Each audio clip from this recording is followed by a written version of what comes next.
السلام علیکم ورحمۃ اللہ وبرکاتہ۔ امید کرتی ہوں آپ سب خیر خیریت سے ہوں گے۔ ملا جی کے کارنامے۔ آپ نے ملا نصیر الدین کا نام تو سنا ہوگا۔ یہ شخص ترکی کا ایک مشکرہ تھا۔ جس طرح ہمارے ہاں ملا دو پیازا اور شیخ چلی کے لطیفے مشہور ہیں، اسی طرح ترکی میں ملا نصیر الدین کے لطیفے بڑے مزے لے لے کر بیان کیے جاتے ہیں۔ کہتے ہیں ملا نصیر الدین یوں تو نہایت عقل مند اور عالم فاضل شخص تھا، مگر لوگوں کی اصلاح اور تفریح کے لیے بے وقوف بنا رہتا اور ایسی حرکتیں کرتا کہ لوگ ہنس ہنس کر لوٹ پوٹ ہو جاتے۔ ملا نصیر الدین کے پڑوس میں ایک مالدار یہودی رہتا تھا، جو اتنا کنجوس تھا کہ کبھی کسی غریب اور محتاج کو ایک پیسہ نہ دیتا تھا۔ ملا نے کئی مرتبہ اسے سمجھایا کہ خدا نے تمہیں دولت عطا کی ہے، اسے غریب اور مفلس لوگوں پر خرچ کیا کرو، لیکن اس نے ملا کی کوئی بات نصیحت نہ سنی۔ آخر ملا نصیر الدین نے اسے سزا دینے کے لیے ایک ترکیب سوچی۔ جاری ہے، ایک روز صبح سویرے وہ نماز پڑھ کر زور زور سے دعا مانگنے لگا، یا اللہ اگر تم مجھے 1000 اشرفیوں کی تھیلی بھیج دے تو میں اسے محتاجوں پر صرف کر دوں، لیکن اگر اس میں سے ایک اشرفی بھی کم ہوئی تو ہرگز قبول نہ کروں گا۔ یہودی نے یہ دعا سنی تو سوچا کہ ملا بڑا ایماندار بنتا ہے، اس کی ایمانداری آزمائی چاہیے۔ یہ سوچ کر اس نے تھیلی میں 999 اشرفیاں بھریں، اور عین اس وقت جب کہ ملا نصیر الدین دعا مانگ رہا تھا، اشرفیوں سے بھری ہوئی تھیلی اس کے صحن میں پھینک دی۔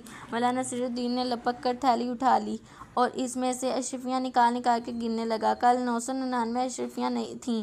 ملا نے خدا کا شکر ادا کیا اور کہنے لگا، یا اللہ میں تیرا شکر گزار ہوں کہ تو نے میری دعا قبول فرما لی۔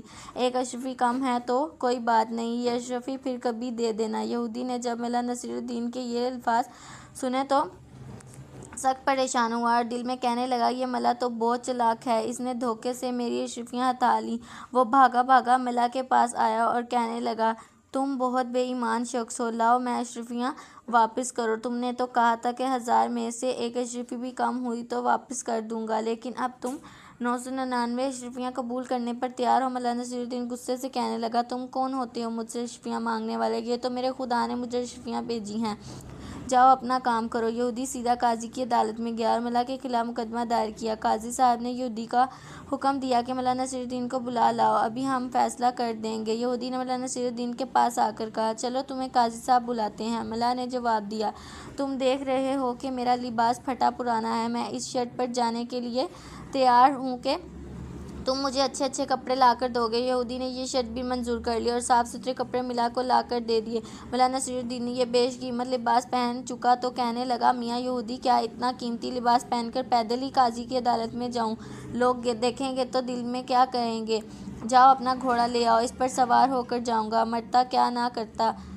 یہودی نے اپنا گھوڑا بھی ملا کے حوالے کر دیا اور ملا صاحب نہایت شان و شوکت سے گھوڑے پر سوار ہو کر قاضی کی عدالت میں پہنچے۔ مقدمہ پیش ہوا۔ قاضی صاحب نے دونوں کو غور سے دیکھا۔ ملا نصیر الدین کا قیمتی لباس اور سواری کا گھوڑا بھی انہوں نے دیکھا اور یہودی کا لباس بھی، اور یہ بھی محسوس کیا کہ وہ پیدل آیا ہے۔ یہودی نے جب سارا قصہ سنایا تو قاضی صاحب نے ملا نصیر الدین سے پوچھا، ملا صاحب تم اس کے الزام کا کیا جواب دیتے ہو؟ ملا نے جواب دیا، حضور یہ یہودی میرا پڑوسی ہے اور بڑا جوا شخص ہے، ابھی تو یہ کہتا ہے کہ میں نے اس کی 999 اشرفیاں ہٹا لیں اور کچھ دیر بعد کہے گا کہ یہ لباس جو میں پہنے ہوئے ہوں وہ بھی اس کا ہے۔ یہ سنتے ہی یہودی چلا اٹھا، ہاں جناب یہ لباس بھی میرا ہے، میں نے اسے پہننے کے لیے دیا تھا۔ ملا نے کہا، سن لیا آپ نے، یہ لباس بھی اس کا ہو گیا اور ابھی دیکھیں یہ کیا دے گا کہ گھوڑا بھی اس کا ہے۔ یہودی غصے سے چیخ اٹھا، ہاں حضور یہ گھوڑا بھی میرا ہی ہے، ملا نے مجھ سے سواری کے لیے مانگا۔ قاضی نے جو یہ باتیں سنی تو یہودی کو ڈانٹ پھٹکار کر نکال دیا اور مقدمہ خرچ کر دیا۔ یہودی روتا پڑتا ملا نصیر الدین کے گھر پہنچا اور اس کی بڑی منت سماجت کرنے کی۔ ملا نے اس شرط پر اس کی اشرفیاں، لباس اور گھوڑا واپس کیا کہ وہ آدھی اشرفیاں غریبوں میں بانٹ دے گا اور آئندہ بھی نادار لوگوں کی مدد کرتا رہے گا۔ ملا نصیر الدین کے گھر میں بیری کا ایک درخت تھا جس پر بڑے بڑے میٹھے بیر لگتے تھے۔ وہ انہیں دیکھ دیکھ کر بڑا خوش ہوتا اور بڑے فخر سے کہا کرتا کہ ساری دنیا میں اتنے بڑے اور میٹھے بیر کہیں نہیں ہوں گے۔ ایک روز اس نے اچھے اچھے بیر چھانٹ کر ایک تھالی میں سجائے، تھالی سر پر رکھی اور بادشاہ کے محل کی طرف چل دیا۔ جا کر اسے یہ تحفہ دے راستے میں بیروں نے تھالی کے اوپر لڑکھنا اور ناچنا شروع کر دیا۔ ملا کو بار بار تھالی کا توازن درست کرنا پڑتا تھا، مگر بیر تھے کہ نچلے نہ بیٹھتے تھے، کبھی ادھر کو لڑکتے کبھی ادھر کو۔ ملا بیروں کی شرارت سے تنگ آ گیا اور ایک جگہ رک کر کہنے لگا، کم بختو، اگر تم نے ناچنا اور لڑکنا بند نہ کیا تو میں تم سب کو ہڑپ کر جاؤں گا۔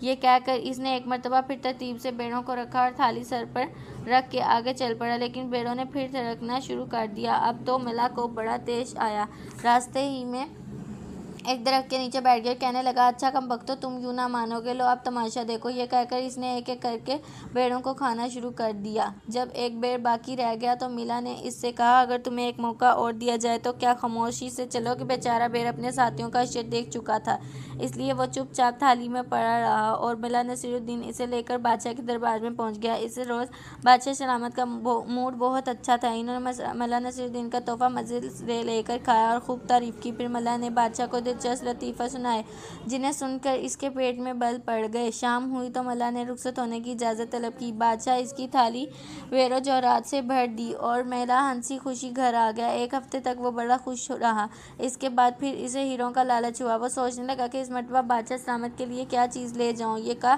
یک اس کی نظر اپنے گھر میں لگے ہوئے سرخ سرخ چقندروں پر پڑی۔ ملا خوشی سے اچھل پڑا اور اس سے یہی تحفہ بادشاہ کے پاس لے جانے کا فیصلہ کر لیا۔ اس نے جلدی جلدی ڈھیر سارے چقندر توڑ کر اپنی تھالی میں سجائے، تھالی کو سر پر رکھا اور بادشاہ کے محل کی طرف چل پڑا۔ راستے میں اسے ایک دوست ملا جس کا نام حسن تھا، اور اس سے پوچھا، ملا صاحب، اتنے شاندار چقندر تم کس کے لیے لے جا رہے ہو؟ بادشاہ سلامت کو تحفے میں دینے کے لیے۔ تحفہ، اور وہ بھی چقندروں کا؟ ملا جی، تمہارا دماغ تو نہیں چل گیا؟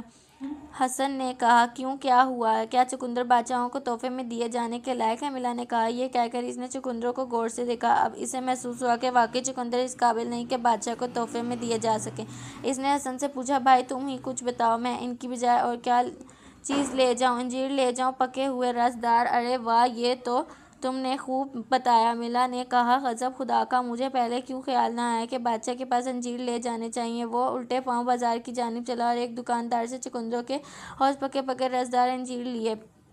اب سنو، اس روز بادشاہ سلامت کا مزاج بہت گرم تھا۔ دربار، امیر اور وزیر سب سہمے ہوئے تھے۔ ملا حسبِ مسئول اچھلتا کودتا بادشاہ کے سامنے پہنچا اور تھالی اس کے آگے رکھ دی۔ کیا ہے اس میں؟ بادشاہ نے گرج کر پوچھا۔ حضور، انجیر ہیں، آپ کے لیے لایا ہوں، ذرا کچھ تو دیکھو۔ بادشاہ کے غصے کا پارا اور گرم ہو گیا۔ اس نے سڑک پر سپاہیوں کو آواز دی اور انہیں حکم دیا کہ یہ سب انجیر ملا کے پھینک پھینک کر مارو، اور خوب زور زور سے۔ ملا یہ حکم دیا تو سر پر پاؤں رکھ کر بھاگا، لیکن سپاہیوں نے اسے پکڑ لیا اور انجیر مار مار کر اس کا منہ سجا دیا۔ جب انجیر ختم ہو گئے تو سپاہیوں نے اسے چھوڑ دیا اور وہ تیر کی طرح وہاں سے رفو چکر ہو گیا۔ راستے میں ملا کو حسن ملا۔ ملا فوراً اس کے گلے سے لپٹ گیا اور کہنے لگا، پیارے بھائی، اگر میں تمہاری نصیحت نہ مانتا تو میری ہڈی پسلی ایک ہو جاتی، خدا تمہیں جزائے خیر دے۔ حسن نے ملا کی یہ حالت دیکھی تو اسے سخت تعجب ہوا۔ کہنے لگا، آخر کچھ بتاؤ تو کیا واقعہ پیش آیا ہے؟ ارے بھائی، بس بال بال بچ گیا، خدا تمہارا بھلا کرے، میں نے تمہاری نصیحت مان لی۔ کون سی نصیحت؟ حسن نے جھنجھلا کر